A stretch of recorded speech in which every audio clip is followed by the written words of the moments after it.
Salut, je me nomme Élise Goulet-Peterson, je suis enseignante franco-canadienne et auteure du blog Le Fabuleux Destin d'une enseignante. Bienvenue au balado.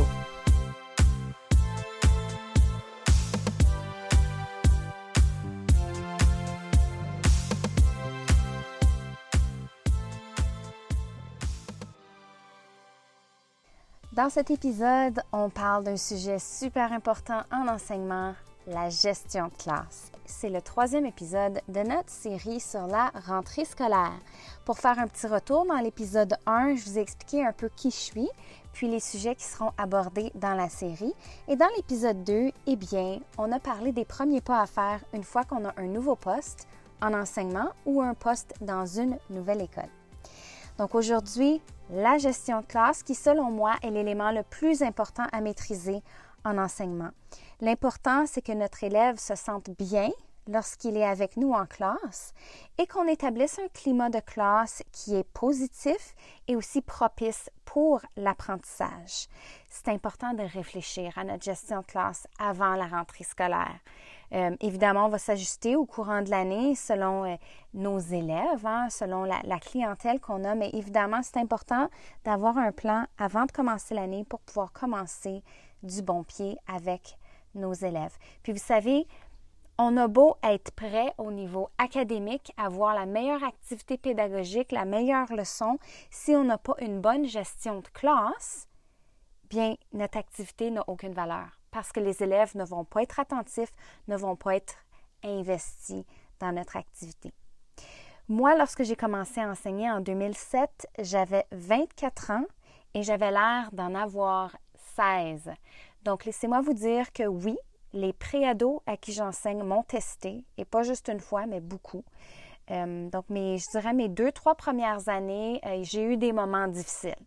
Des moments où je me suis remise en question. Est-ce que je fais bien ça? Est-ce que j'enseigne au bon niveau scolaire? Est-ce que j'ai la bonne technique pour gérer mes élèves? J'ai fait énormément de lectures. Je suis allée observer certains de mes collègues en salle de classe.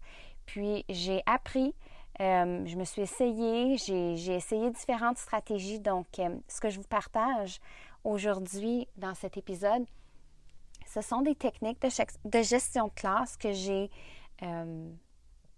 utilisées dans ma pratique dans les derniers 14 ans.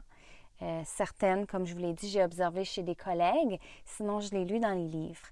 Évidemment, moi, j'ai toujours enseigné à des préados en 7e, 8e année en Ontario. Donc, selon votre clientèle, vous allez devoir utiliser votre jugement et déterminer si ce que je vous propose sont des stratégies gagnantes pour vous. Si jamais vous cherchez des stratégies de gestion de classe qui vont un peu plus en détail que le contenu de l'épisode d'aujourd'hui, je vous suggère d'aller voir sur le blog Le Fabuleux Destin d'une enseignante, www.destinenseignante.ca. Il y a un texte qui s'intitule « 10 stratégies incontournables pour une gestion de classe efficace ». Donc, je vous invite à aller lire ça si ça vous intéresse. Bon, donc là, la rentrée scolaire approche. Qu'est-ce qu'on doit faire pour bien préparer notre gestion de classe? Eh bien, le premier élément à garder en tête, c'est qu'il faut connaître nos élèves. Donc, il faut développer des activités ou des moyens durant les premières semaines qui vont nous permettre de mieux connaître les élèves qui sont devant nous. Si jamais vous avez la chance d'avoir votre liste de classe avant la rentrée, ça c'est toujours bien. Vous pouvez commencer à apprendre le nom des élèves. Vous aurez peut-être aussi de l'information par rapport à leur style d'apprentissage ou s'il y a des élèves avec des difficultés. Donc, si vous avez la chance, demandez pour des listes d'élèves.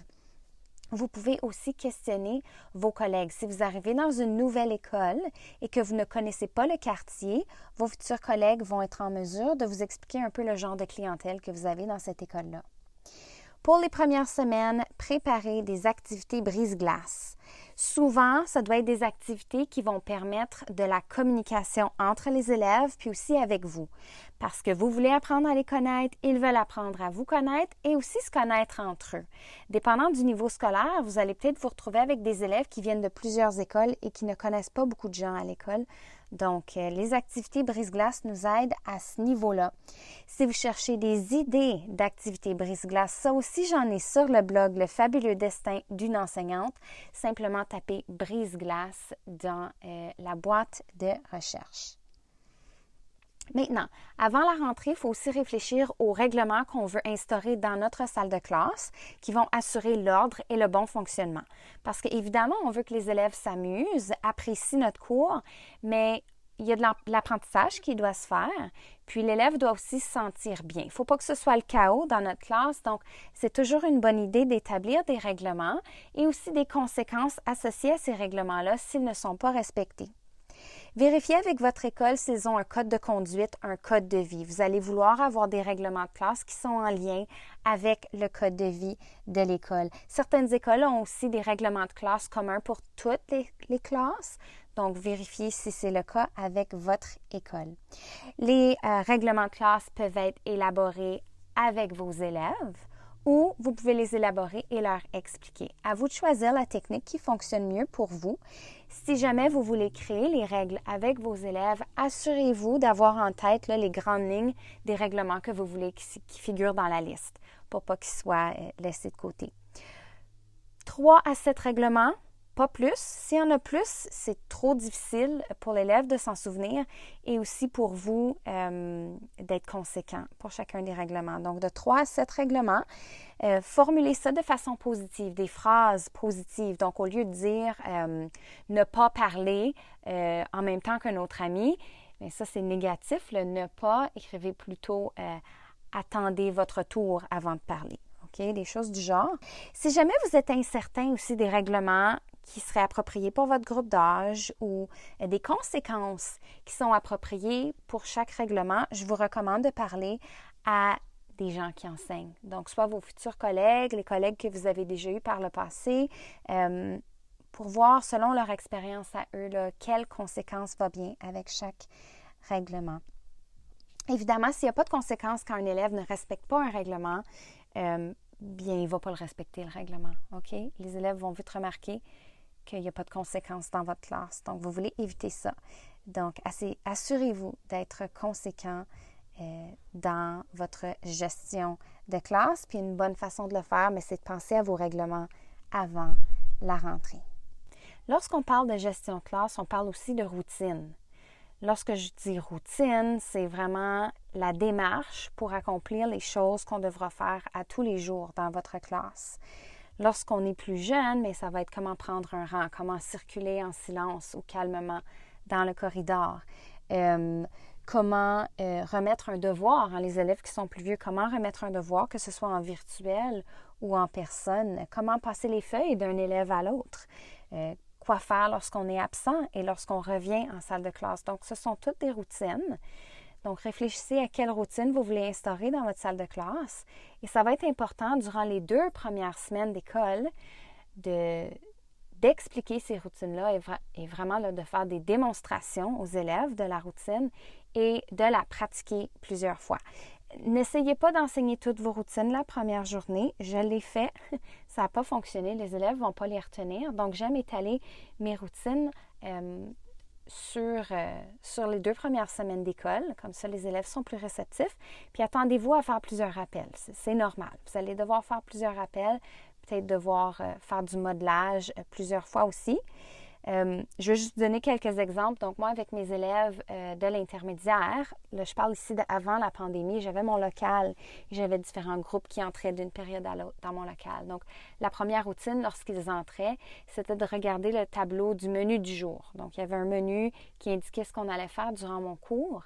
Et ensuite, j'avais un autre tableau avec une cloche et sous la cloche, il y avait une consigne ou une tâche à accomplir. Donc, lorsque la cloche du début du cours sonnait, l'élève devait commencer la tâche qui était indiquée là. Donc, ça, c'est un exemple de routine.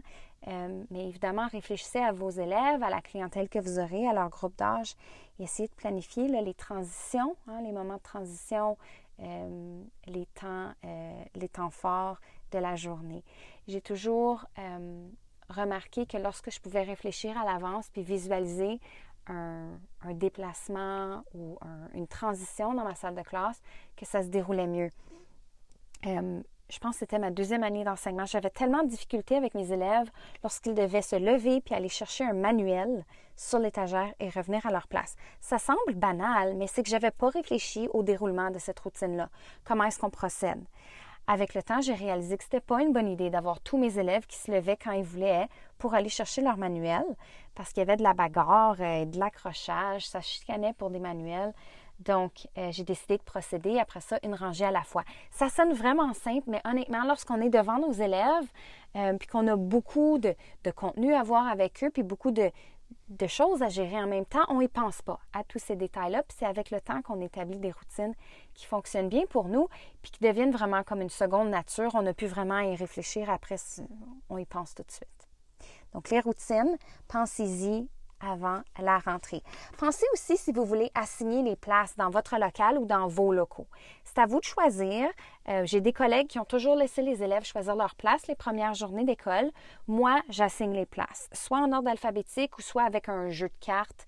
L'élève doit aller trouver le pupitre avec la même carte que je lui ai donnée. De cette façon-là, l'élève voit que c'est moi qui ai le contrôle de la salle de classe. Ça met le ton. OK, c'est moi qui décide où tu t'assois. Ça me donne aussi la chance d'utiliser ça comme récompense. Ils pourront choisir leur place à la fin du mois pour une semaine, s'ils ont un beau mois, ainsi de suite. Donc, pensez-y en avance. Est-ce que vous voulez assigner une place aux élèves ou est-ce qu'ils pourront choisir? Évidemment, la place qu'ils vont avoir au début de l'année, ça va changer au courant du premier mois quand vous allez apprendre à mieux connaître vos élèves, leurs besoins, séparer certaines chimies, certaines dynamiques entre certains élèves aussi qui pourraient être problématiques en salle de classe. Finalement, un système de renforcement positif. À vous de décider si vous voulez utiliser un système comme ça avec vos élèves. Il y a toutes sortes d'opinions à ce sujet-là sur Internet. Donc, à vous de décider, à juger si c'est une stratégie que vous voulez utiliser. J'ai utilisé un système de renforcement pendant plusieurs années avec mes élèves. Les élèves accumulaient des dollars au courant du mois, des dollars que je dessinais sur une feuille affichée au mur, et quand leur feuille de 40 dollars était pleine, bien on avait une période de récompense où on faisait un jeu éducatif ensemble puis on s'amusait. J'ai commencé ce système-là parce que je voulais célébrer les bons coups, les succès de mes élèves. Pour avoir une bonne gestion de classe, j'avais instauré plusieurs conséquences lorsque les élèves ne respectaient pas les règlements, mais je trouvais que ça s'en venait vraiment négatif, mon affaire, puis que les élèves semblaient pas trop être heureux. Donc, j'ai décidé au milieu de l'année d'instaurer un système de renforcement. Donc, quand les élèves respectaient bien les règlements, soit au niveau du comportement, de la propreté du local, de la participation, faire les devoirs aussi, ça m'a permis d'ajouter du positif, de célébrer ce qu'ils faisaient bien. Puis les élèves aimaient beaucoup l'activité à la fin de, c'était environ 4 à 6 semaines, une période de récompense. Ils étaient heureux. Donc, à vous de décider si c'est quelque chose qui vous intéresse. J'ai partagé sur mon blog 2 systèmes de renforcement que j'ai utilisés dans mes 14 années d'expérience. Donc, si jamais vous avez des questions plus spécifiques au sujet de la gestion de classe, je vous invite à les poser sur Facebook ou sur Instagram. Comme je l'ai mentionné plus tôt dans l'épisode, sur mon blog, Le fabuleux destin d'une enseignante, j'ai un texte intitulé 10 stratégies incontournables pour une gestion de classe efficace. Donc là-dedans, vous allez retrouver d'autres stratégies que je n'ai pas mentionnées ici, qui sont utiles pour moi et que j'utilise depuis plusieurs années avec mes élèves. J'espère que je vous ai partagé quelques trucs qui vont vous être utiles. Et si le besoin est là, je pourrais faire un autre épisode au sujet de la gestion de classe dans le futur. Merci d'avoir été à l'écoute. Je vous invite à écouter les autres épisodes de cette série du balado. Si vous voulez d'autres conseils ou un guide plus approfondi au sujet de votre rentrée scolaire, je vous invite à consulter mon guide « Une rentrée réussie » disponible dans ma boutique chez Mieux Enseigner. Vous pouvez aussi visiter mon blog au www.destinenseignante.ca. Le fabuleux destin d'une enseignante est aussi sur Instagram, Facebook et Pinterest. À la prochaine!